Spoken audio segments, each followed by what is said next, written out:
Estar conectada nesse lugar é uma energia que trabalha justamente a Tânia com o Semeando Luz. Um elo que me une e que me faz una. Diante de todas as hierarquias que eu já vivi, de todas as conexões que eu já tive, essa salinha que tem 3x3, eu acho que nem isso, deve ter 2,80 por 2,80, é onde hoje eu ancoro toda a energia da minha existência. Tenho todas as deidades e divindades que necessito. Da onde eu estiver, eu fecho os meus olhos e venho para cá. Esse cantinho que faz parte desse cenário nesse instante, ele ancora toda a frequência desta casa. Ao chegarmos à casa, a primeira coisa que qualquer pessoa que entre aqui deverá acender essa vela, onde sempre terá essa vela acesa para ele. Arcanjo Miguel, com o seu complemento da divindade para mim, diante da vida, Arcanjo Gabriel. A minha história, então, ela começa com o Arcanjo Miguel, que aparece para mim num grupo da Grande Fraternidade Branca, na cozinha de uma casa no Centro Cívico, no ano de 2001, quando eu fazia parte de um grupo de reflexões, de estudos e de trabalhos de energia. E eu chegava e sentava sempre na porta. Chegava, eu escolhia o meu lugar e na porta. E nesses trabalhos, uma pessoa ia para o centro e a gente fazia energia e a gente ia falando o que tinha sentido e visto. Foi lá que eu aprendi a fazer o Conselho Kármico, que é um trabalho belíssimo de reconexão. No ano de 2001 foi justamente quando eu tive o câncer. E daí, a partir dali, eu comecei a buscar as coisas mais profundas e de revelação para mim. Eu estava indo com esse grupo há uns 2, 3 meses já. Estava passando um processo financeiro terrível. Tinha acabado de sair de um processo familiar muito intenso de desavenças e discórdias e desarmonias. Tive que realmente me recolher para outro lugar, mesmo adoentada. Mas a superação sempre esteve na minha vida. E aí, nesse dia, a Inédia termina de fazer a reunião e pergunta: alguém tem alguma coisa a colocar? As pessoas começaram a falar e eu quieta. Olhava para o teto, olhava para a porta, olhava para mim e pensava: loucura, imagina se eu vou falar isso, vou me chamar de louca. Imagina, ver o que eu vi.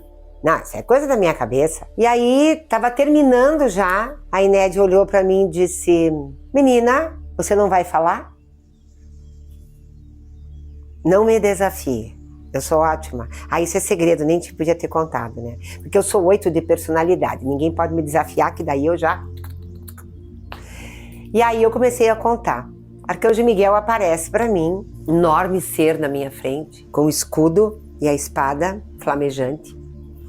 E diante do escudo e da espada flamejante, porque Arcanjo Miguel, eu digo que ele é da esquerda, porque ele pega a espada com a esquerda e coloca o escudo com a direita, é fantástico. E ele aparece para mim e fala daquela pessoa que tinha que cortar alguns laços e fazer alguns trabalhos e tal, que a partir daquele dia ele estava comigo e trabalhando a minha energia e me mostrando o verdadeiro caminho, e que era para eu confiar, que até então eu ainda estava passando pelo teste de ter confiança na Terra.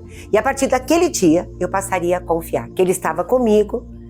Falou a data, falou a revelação, falou tudo, mas isso eu não posso revelar, porque é entre eu e ele. E não é um trato e nem um pacto, é simplesmente um sigilo aonde eu posso ser realmente mexida através dessa revelação. Mas isso me trouxe um grau de responsabilidade seríssimo. A partir daquele dia, ele se manifestava comigo através de sons, borboletas, luzes e frequências que eu ia decodificando. Então, agora mesmo que eu estou falando aqui com vocês, nessa gravação, a presença dele está no chão, os pés estão começando a ficar gelados e ele começa a fazer o vento. É como se fosse um vento. Não sei se vocês já estão sentindo, mas é uma coisa natural que ele vai mostrando a presença dele. E é um movimento que ele vai fazendo de equiparação. Arcanjo Miguel apareceu para mim um tempo depois, dizendo que eu tinha que fechar todas as lojas e seguir somente com a espiritualidade, e eu fiz. Foi um processo muito dolorido com a família, onde eu tive que passar por várias provas e provações. Arcanjo Miguel me mostrou que eu deveria estar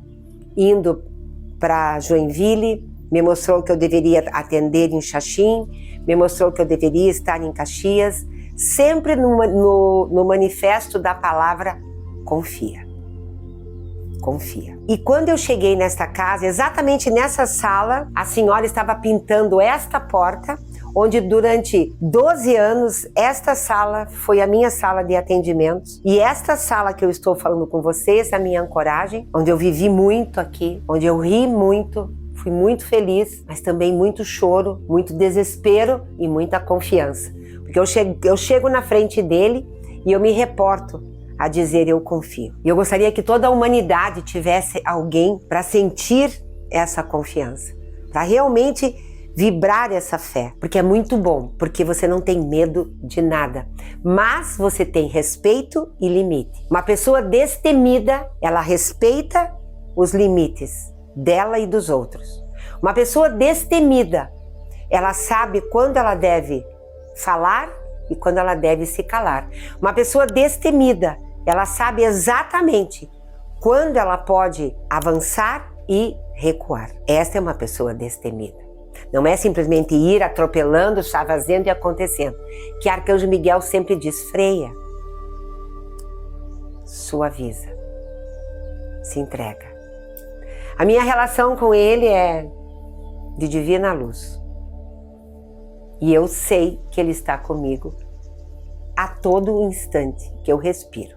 E através dele eu conheci Arcanjo Gabriel. E eu sei que tudo que você pede para Miguel, Miguel é o conciliador, é o árbitro, é aquele que media, é aquele que ele escuta os dois lados. Gabriel não. Por isso, para Gabriel, nunca peça nada. Quando você pedir, se não for o justo, volta para ti. Para Gabriel, é aquele que corta a cabeça. Para Gabriel, o anunciador é aquele que vem e faz. Ele não perde tempo. Por isso que ele tem duas imagens ao lado de Miguel, para que ele possa ser um pouquinho mais flexível diante das escolhas da vida. E como eu gosto de tudo trino, então eu mantenho a energia trina deles aqui. Os dois que me fazem, os dois pilares de sustentabilidade. Através de Miguel, eu reconheci os tronados, que são a egrégora dele na Terra, que são os Exus. Aqueles que trabalham, porque ele não pode chegar. A densidade do planeta ainda para ele é muito grande. Eu reconheci toda a energia e procurei estudar um pouco mais sobre as suas frequências e denominações, como Ashtan Sharon, a frequência dele.